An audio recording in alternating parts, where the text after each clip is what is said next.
Tigilan na lang kaya natin maging mabait. Ganon din naman eh. Gumawa ka ng mabuti, may masasabi sa'yo. Pag gumawa ka ng mali, yan ang inaantay nila. Kaya kung ako ikaw, huwag kang titigil gumawa ng kabutihan. At manatili kang maging mabuting tao. Huwag kang papaapekto sa sinasabi ng iba.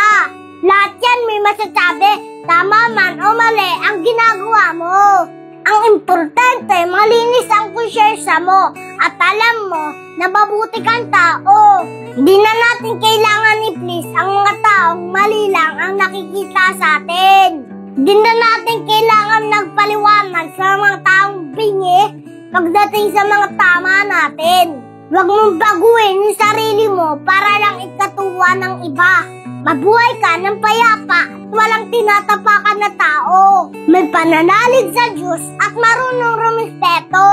Yun lang, Master. Sigurado ako na magiging payapa ang buhay mo.